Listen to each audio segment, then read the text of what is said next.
తెలంగాణ రాష్ట్రంలో శైవక్షేత్రంగా విరాజిల్లుతున్న శ్రీ భద్రకాళి సమేత వీరభద్రస్వామి భక్తుల ఇలవేలుపుగా ప్రసిద్ధిగాంచిన సంగారెడ్డి జిల్లా గుమ్మడిదల మున్సిపల్ పరిధిలోని వీరన్నగూడెం బొంతపల్లి శ్రీ భద్రకాళి సమేత వీరభద్రస్వామి నవాహ్నిక బ్రహ్మోత్సవాలు ఆదివారం ఘనంగా ప్రారంభించారు.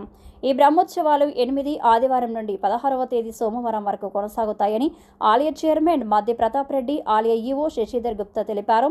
ఈ సందర్భంగా చైర్మన్ ప్రతాప్ రెడ్డి మాట్లాడుతూ శ్రీ భద్రకాళి సమేత వీరభద్రస్వామి ఆలయ బ్రహ్మోత్సవాలు ప్రతి సంవత్సరం అంగరంగ వైభవోపేతంగా నిర్వహిస్తామని, స్వామివారిని దర్శించుకోవడానికి చుట్టుపక్కల గ్రామాలే కాకుండా ఇతర రాష్ట్రాల నుండి స్వామివారిని దర్శించుకోవడానికి తండోపతండాలుగా జాతర ఉత్సవంలో పాల్గొంటారని, భక్తులకు ఎలాంటి అసౌకర్యం కలగకుండా ఆలయంలో ప్రత్యేక ఏర్పాట్లు చేశామని, ప్రతిరోజు అన్నప్రసాదం ఉంటుందని, బ్రహ్మోత్సవాలు భాగంగా కళ్యాణోత్సవం, అగ్నిగుండాలు, రథోత్సవం కార్యక్రమంలో భక్తులు పెద్ద సంఖ్యలో పాల్గొని స్వామివారి కరుణా కటాక్షాలు పొందాలని తెలిపారు. ఈ కార్యక్రమంలో ఆలయ సిబ్బంది, ఆలయ పాలకవర్గ సభ్యులు, గ్రామ పెద్దలు తదితరులు పాల్గొన్నారు.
భద్రకాళి వీరభద్రేశ్వర భగవానికి జై. ఉపమాగ్రహయామి నివేదనం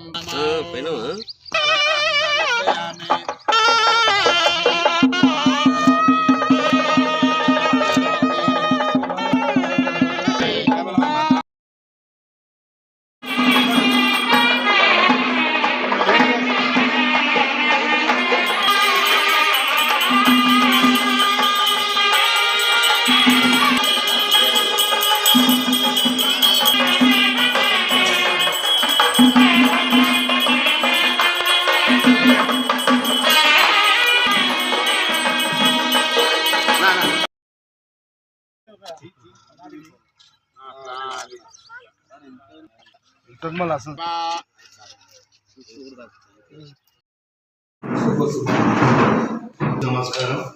మరి శ్రీ భద్రకాళి సమేత వీరభద్ర స్వామి దేవస్థానం బొంతపల్లి వీరన్నగూడెం గుమ్మడి మున్సిపాలిటీ సంగారెడ్డి జిల్లా మరి నవాహ్నిక బ్రహ్మోత్సవాలు మరి ఈరోజు 8వ తారీఖు 3వ నెల 2026 మరి ఈరోజు ఉదయాన పూజ ప్రారంభం జరిగింది. మరి గతంలో కన్నా గణనీయంగా పెద్ద ఎత్తున మరి చేయడం జరుగుతుంది మా ఆలయ కమిటీ. మరి అదే విధంగా ప్రతి ఒక్క భక్తులు మరి భద్రకాళి సమేత వీరభద్ర దేవస్థానంలో వచ్చి దర్శించుకోవాలని చెప్పేసి ప్రత్యేకంగా వాళ్ళకు ఆహ్వానం పలుకుతున్నాము.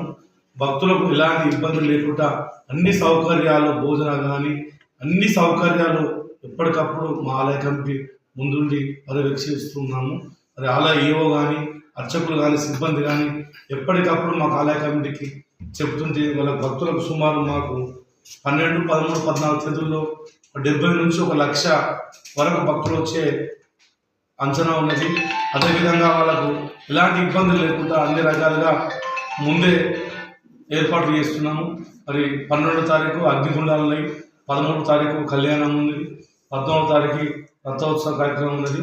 మరి ఎలాంటి ఇబ్బందులు లేకుండా భక్తులకు ఈ వీరభద్ర స్వామి ఆశీస్సులు అందరిపై ఉండాలని కోరుకుంటున్నాం.